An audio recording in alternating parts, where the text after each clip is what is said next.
Halo, selamat pagi.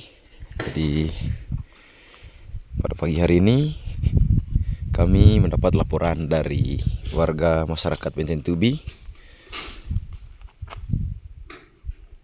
yakni Bapak Stefanus Jandu. Tadi pagi-pagi beliau menyampaikan laporan kepada pemerintah desa Benten Tubi terkait kondisi kerusakan rumahnya yang berlokasi di Waiselang RT 6 Dusun Rangkang Desa Benten Tubi, bahwa pada tanggal 15 Agustus 2026 saat gempa besar terjadi, rumah ini menjadi salah satu korban akibat gempa yang berkekuatan magnitudo 7. Jika foto yang kami posting di hari setelah gempa itu, rumahnya masih berdiri, ya. Namun ternyata kondisinya pada pagi hari ini setelah beberapa kali diguncangi gempa susulan yang terjadi, kondisinya sudah seperti ini, ya. Jadi memang dari awal pemerintah desa Benten Tubi sudah melihat secara langsung, ya, saat dokumentasi setelah tanggal 15 itu, rumah ini memang salah satu yang menjadi terparah di desa Benten Tubi karena keretakan atau kerusakannya hampir semua sisi. Namun sebelum terjadi beberapa kali gempa susulan setelah tanggal 15, rumahnya masih berdiri. Namun ternyata pagi ini, ya, kebetulan juga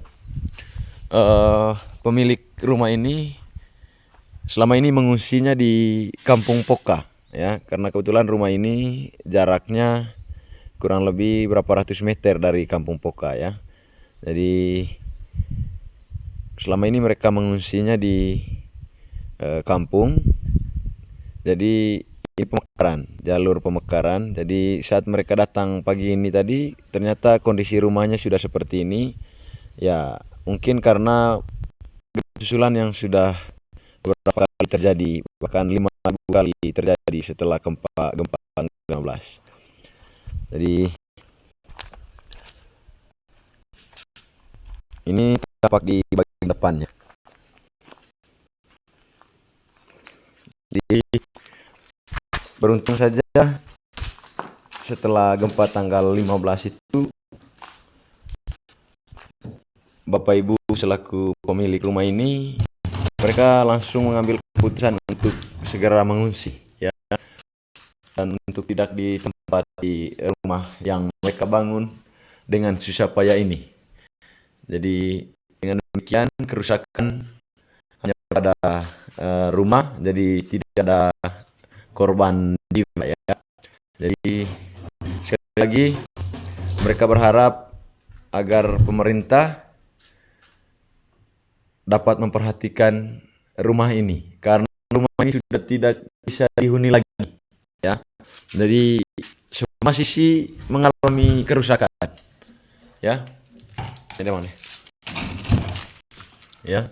Jadi kita jangan lihat dari luarnya tadi, di bagian sisi bagian selatannya ini masih berdiri seperti ini. Tapi sebenarnya sudah tidak layak untuk berdiri sebagai sebuah bangunan karena banyak keretakan yang terjadi di dalam seperti yang Anda lihat ini. Nah, ini tingkat waktu untuk roh, ya. Nah, ini parah lagi nih. Ini kalau digor satu kali saja sudah roboh nih. Karena keraknya luar biasa, ya. Dan ini nampak dari gempa tanggal 15 Agustus 2020 ditambah lagi beberapa kali gempa susulan yang terjadi beberapa hari terakhir